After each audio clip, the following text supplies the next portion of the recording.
शांति। 12 मई 2023 प्रातः मुरली। ओम शांति। बाप दादा मधुबन। आज बाबा ने सुनाया, मीठे बच्चे, ऊंची मत एक बाप की है, उसी पर सदा चलते रहो। माते ले बन बाप से पूरा पूरा बरसा लो। मीठे बच्चे, ऊंची मत एक बाप की है, उसी पर सदा चलते रहो। माते ले बन बाप से पूरा पूरा बरसा लो।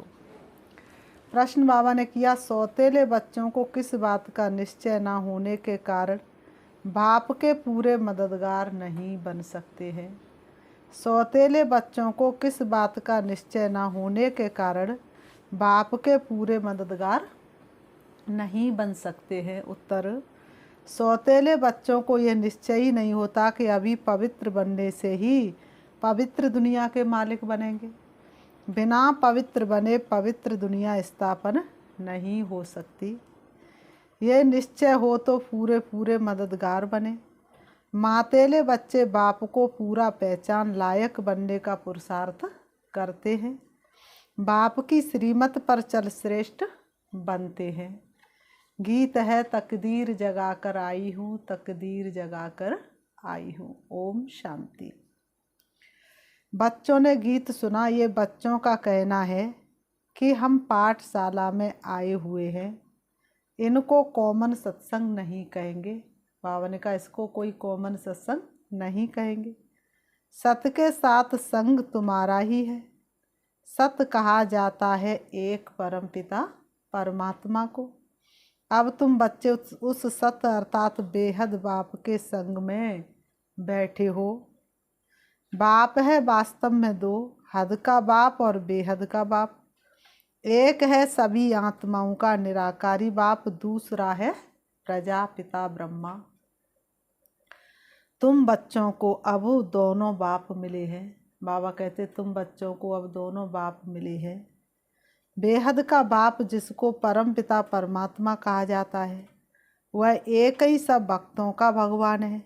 भक्त तो अथाह है, भगवान है एक। बाबा ने कहा, भक्तों की तो कोई गिनती नहीं, लेकिन भगवान तो एक है ना। इसलिए कहते, सबका मालिक एक, फिर क्यों बटा हुआ संसार है। सच पूछो तो सारी दुनिया अपना ही परिवार है। वह है निराकार बेहद का बाप, दूसरा है प्रजापिता ब्रह्मा बेहद का बाप, और तीसरा है लौकिक बाप। शरीर तो विकार से जन्म लेने वाला है, उनको कुक वंशावली कहा जाता है। इस कलयुगी दुनिया को पाप आत्माओं की दुनिया कहा जाता है। ये कलयुगी दुनिया पाप आत्माओं की दुनिया है। दूसरी है पुण्य आत्माओं की दुनिया। 22 वर्ल्ड नई दुनिया। दुनिया एक ही है, दो नहीं है। घर एक ही होता है, दो नहीं। शुरू में उसको नया घर कहा जाता है, फिर पुराना हो जाता है। भारत नया था तो उसको सतयुग कहा जाता है, अब पुराना है तो उनको कलयुग कहा जाता है। इनको दुख देने वाली विकारी दुनिया कहा जाता है। जब विश्व नई थी तो भारत भी नया था। अब सृष्टि पुरानी है तो भारत भी पुराना हो गया है। नए भारत में सिवाय देवी देवताओं के और कोई धर्म नहीं था। एक ही लक्ष्मी नारायण का राज्य था और कोई खंड नहीं था। 5000 वर्ष की बात है। भारत को स्वर्ग कहा जाता था, भारत सोने की चिड़िया कहा जाता था। बाबा ने कहा, 2 कला कम हुई तो त्रेता में राम सीता का राज्य हुआ। देवता क्षत्रिय धर्म में आ गए। सतयुग त्रेता दोनों को मिलाकर सुखधाम कहा जाता है। जब दुखधाम द्वापर से शुरू होता है तो भक्ति मार्ग शुरू होता है। भारत जो सदगति में था सो दुर्गति में आ जाता है। कहाँ भारत 16 कला संपूर्ण था। भारत में हर आत्मा 16 कला संपूर्ण थी और कलयुग में आते आते कलाहीन हो गई।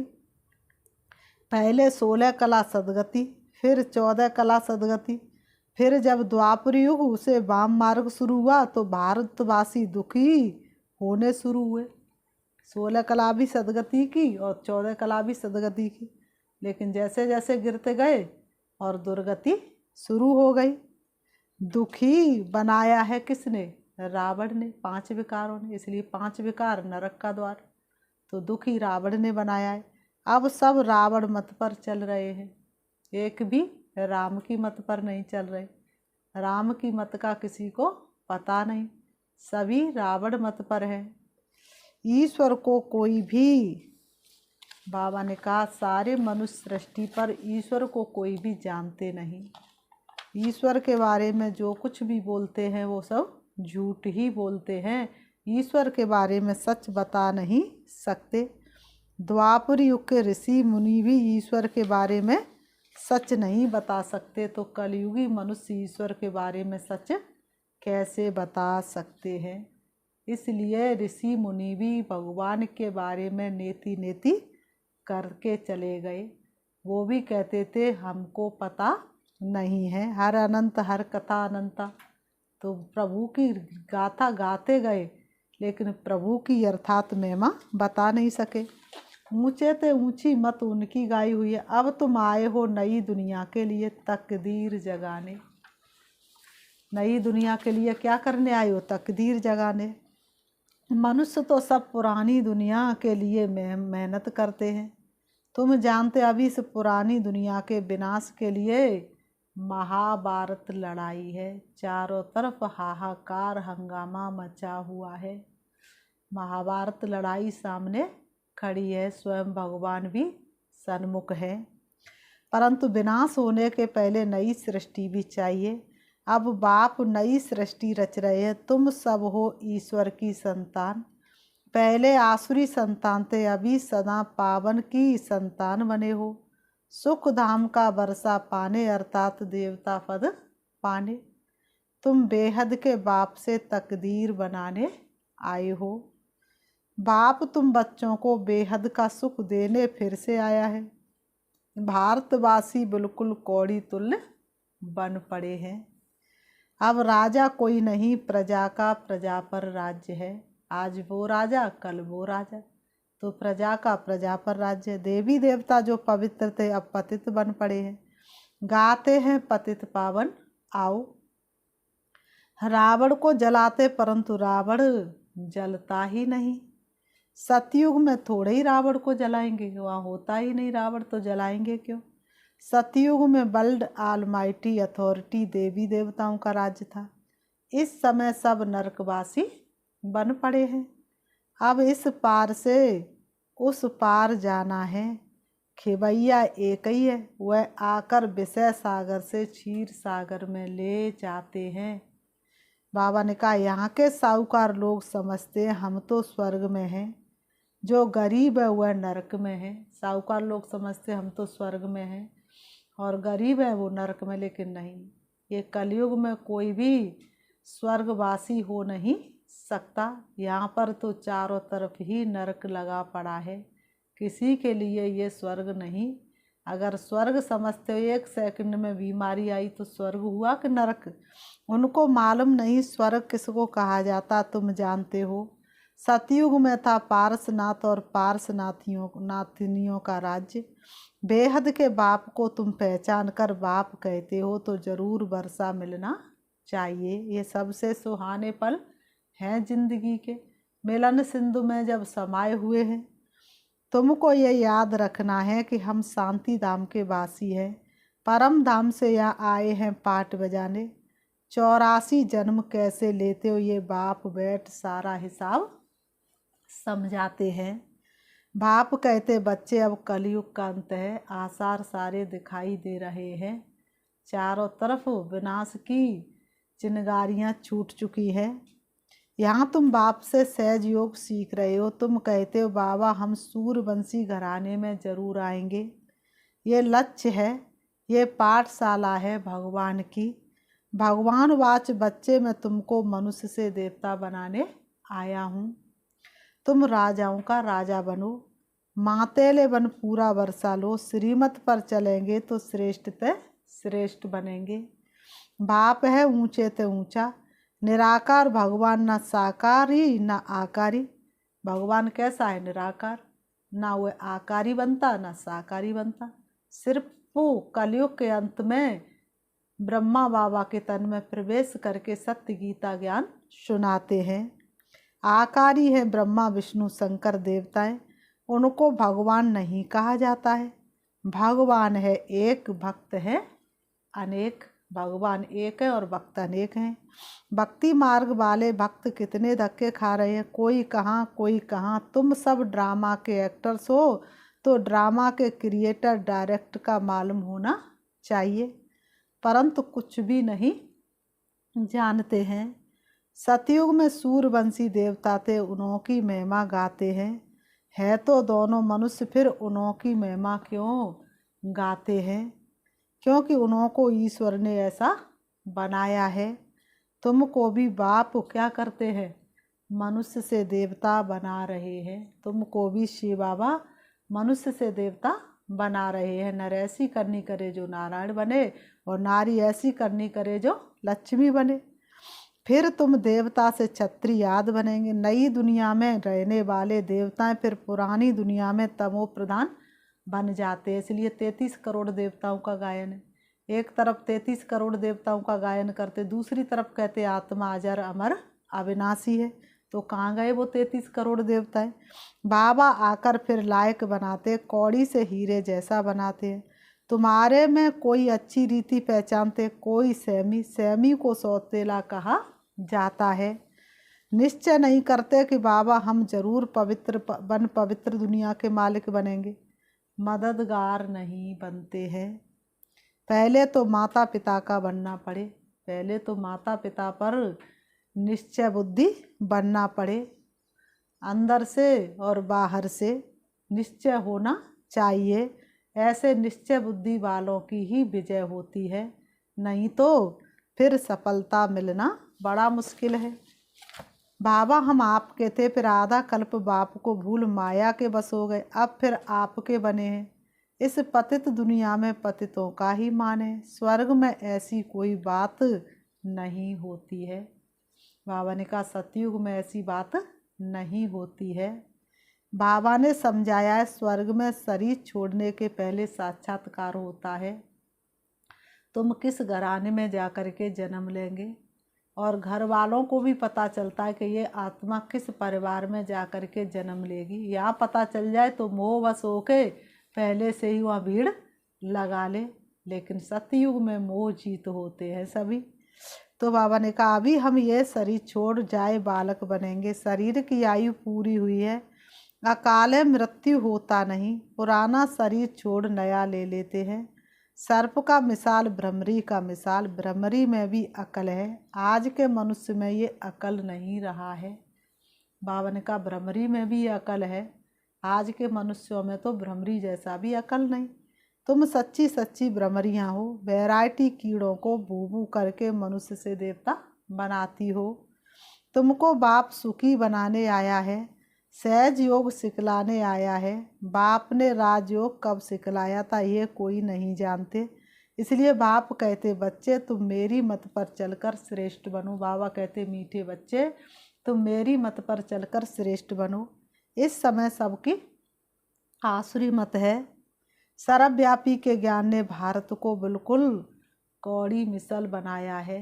परमात्मा को सर्वव्यापी कह करके कौड़ी मिसल बनाया है। कर्जा लेते रहते हैं। भगवान कौन है, कहाँ रहते, मनुष्य कुछ भी नहीं जानते। वह तो निराकार है, फिर यहाँ कैसे ढूंढते हो? वो तो भगवान निराकार है। तुमने ही तो आरती में गाया पार ब्रह्म परमेश्वर, यहाँ क्यों ढूंढते हो? भगवान कहते तुम कहते हो हम शिवानंद के फॉलोअर्स हैं, फिर उनको फॉलो कहाँ करते हो? उन्होंने तो घर बार छोड़ा है, गेरू पहने हैं, पवित्र रहते हैं, तुम उनके कैसे फॉलोअर हो? तुम तो पवित्र भी नहीं बनते हो, घर बार भी नहीं छोड़ते हो, तो ऐसे फॉलोअर थोड़ी नहीं कहा जाएगा। आजकल उनका कितना मान है, परंतु श्रीमत तो एक ही परमपिता परमात्मा की गाई हुई है। अब तुम आए हो ईश्वर की मत पर चल, ईश्वर से वर्षा लेने के लिए। बाप कहते जो धक्के खाते हुए मुझे नहीं जानते हैं। दर दर भगवान को ढूंढते, लेकिन भगवान धरती पर आए हैं, उन्हें पहचानते नहीं। उनको पता ही नहीं कि बाप पढ़ाकर वर्षा दे विश्व का मालिक बनाते हैं। तुम अभी धक्के खाने से छूट गए हो। भगवान वाच तुम्हें देवता बनाने आया हूँ। तुम बी के जानते हो भगवान आकर बच्चों को विश्व के मालिक बने का वर्षा देते हैं। तुम पुरुषार्थ से विश्व के मालिक बनते हो। बाप है विश्व का रचता। अब तुमको धक्का नहीं खाना है। बाबा ने कहा अब तुमको बाप मिला तो तुम्हें धक्का नहीं खाना है। धक्के खाने वालों को भगवान नहीं मिलता है। तुम तो बाप से सुख का वर्षा लेते हो। बाकी सबको शांति धाम का वर्षा मिल जाएगा। अब दुख का खाता खलास कर सुख का जमा करते हो। बाकी सब सजा खाकर अपने अपने सेक्शन में चले जाएंगे। बाकी बाबा ने कहा पवित्र सबको बनाऊंगा, लेकिन सजाओं के द्वारा। तो सजा खा करके सब अपने सेक्शन में चले जाएंगे, अर्थात परम धाम में जा कर के चिपक जाएंगे। सतयुग की वात्साई वह देख नहीं सकते। सतयुग त्रेता तक वहीं पर चिपके रहेंगे। बाबा ने कहा बच्चों ने गीत सुना, नई दुनिया के लिए तकदीर बनाने आए हैं। वही तकदीर फिर 21 जन्म पूरा होने से पुरानी बनती है।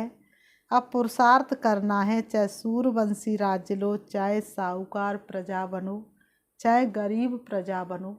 भाग्य की कलम तुम्हारे हाथ में है। प्रजा भी बहुत साहूकार होती है, जो कई राजे लोग भी उन्हों से कर्जा लेते हैं। अभी भी प्रजा साहूकार है। सतयुग में ऐसे नहीं होता।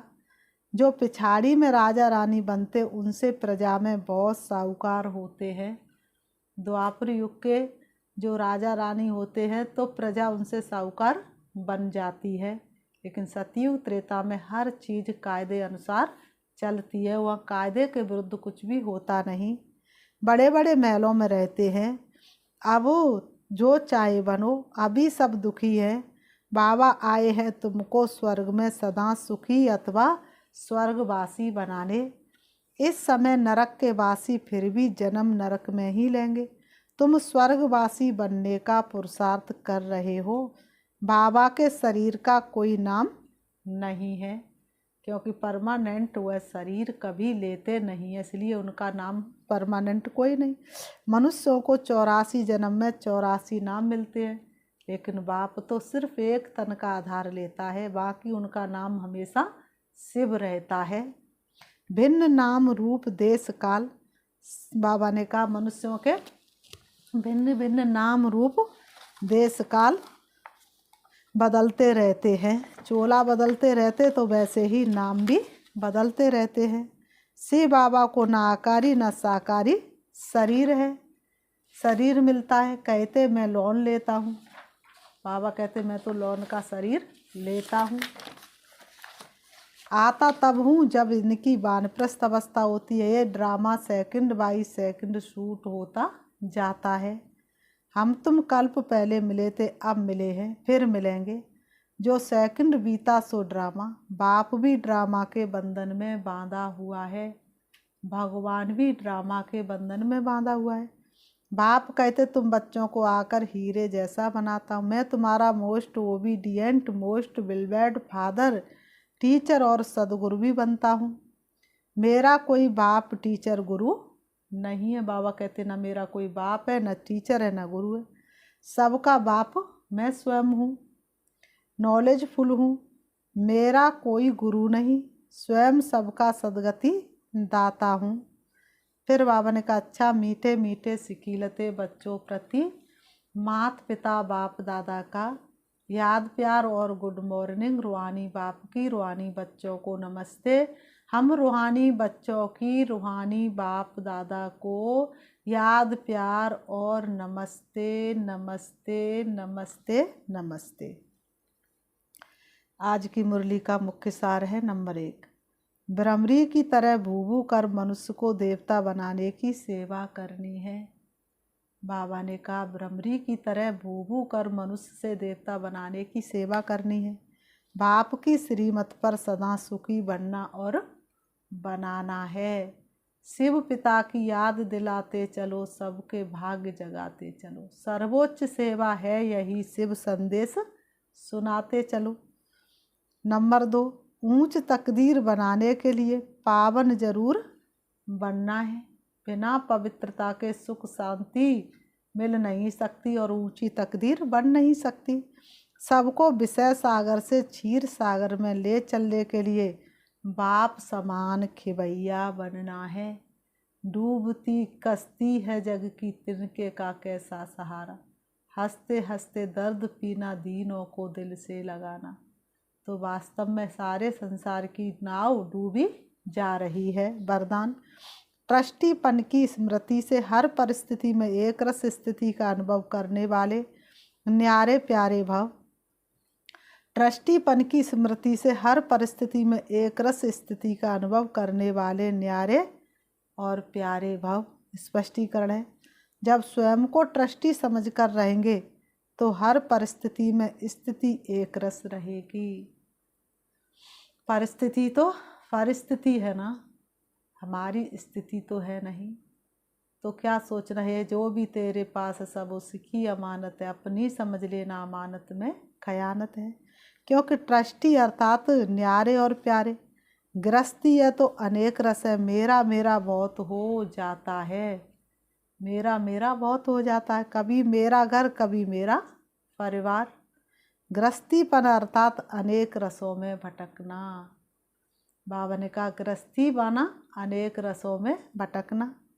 ट्रस्टीपन अर्थात एक रस, मेरा तो शिव बाबा ना दूसरा है कोई। ट्रस्टी सदा हल्का और सदा चढ़ती कला में जाएगा, उसमें मेरेपन की ममता नहीं होगी, दुख की लहर भी नहीं आएगी। उसमें मेरेपन की ममता नहीं होगी और दुख की लहर भी नहीं आएगी। स्लोगन, संतुष्टता और सरलता का संतुलन रखना ही श्रेष्ठ आत्मा की निशानी है। संतुष्टता और सरलता का संतुलन रखना ही श्रेष्ठ आत्मा की निशानी। अच्छा, ओम शांति। ओम शांति। अभी हम 5 मिनट प्यारे श्री बाबा को याद करते हैं। बाबा ने आज वरदान में इतना अच्छा बताया। संगम युग भाग्य बनाने का युग है। एक करो और पदम पाओ। बाप हमारे सन्मुख है। इस समय बाप पद्मों की कमाई कराने के लिए आए हैं। देखेंगे अपने आप को सम्मान देंगे। मैं पद्मा पद्म भाग्यशाली आत्मा हूँ। स्वयं भाग्य विधाता बाप मेरा हो गया। इससे बड़ा भाग्य और क्या होगा। मैं पद्मा पद्म भाग्यशाली आत्मा हूँ। दोनों भ्रुओं के बीच भ्रकुटी में विराजमान हूँ। शरीर मेरा वस्त्र है जो मैंने धारण किया है। मुझे आत्मा का घर परम धाम शांति धाम है, जहाँ सर्व शक्तियों के सागर पिता परमात्मा विराजमान है। मैं आत्मा परम धाम से सृष्टि रंगमंच पर पाठ बजाने आई थी। मैंने सृष्टि के आदि मध्य अंत में पाठ बजाया। पाठ बजाते बजाते मैं आत्मा शक्ति विहीन हो गई। प्यारे पिता परमात्मा ने मुझे फिर से स्मृति दिलाई। अब मैं आत्मा देह रूपी वस्त्रों से दूर होकर चली जा रही हूँ, सूरज चांद सितारों से पार, सूक्ष्म वतन से भी दूर प्रवेश करती हूँ हल्के सुनहरे लाल रंग के आसमान में, जहाँ चमकता हुआ दिव्य सितारा है, वही मेरा शिव बाबा है। जहाँ सूरज चांद सितारों का प्रकाश नहीं पहुँचता, परमात्म शक्तियों से जहाँ चारों तरफ प्रकाश ही प्रकाश है, मैं आत्मा अपने प्यारे पिता परमात्मा के सन्मुख हूँ। मुझे असीम शांति का अनुभव हो रहा है। एक ऐसी अनोखी दुनिया है जहाँ पहुँचते ही मेरा आत्मा का एक एक अंग प्रफुल्लित हो रहा है। मैं आत्मा परमात्म शक्तियों के नीचे हूँ। संपूर्ण शक्तियाँ मुझ में समा रही हैं। मैं आत्मा शक्तिशाली बनती जा रही हूँ। मेरा भाग्य का सूर्योदय हो रहा है। मैं आत्मा फिर से वही सती की संपूर्ण देवी बन गई। मुझे अपनी संपूर्ण अवस्था का अनुभव हो रहा है। शिव बाबा से संपूर्ण शक्ति लेकर मैं वापस आ रही हूँ। परम धाम से नीचे, सूक्ष्म वतन से भी नीचे, तारागढ़ से भी नीचे, चंद्रमा से भी नीचे, सूरज से भी नीचे मैं आत्मा आ जाती हूँ सृष्टि रंगमंच पर। आकर के दोनों ब्रह्म के बीच ब्रह्मकुटी में विराजमान हो जाती हूँ। ओम शांति, ओम शांति।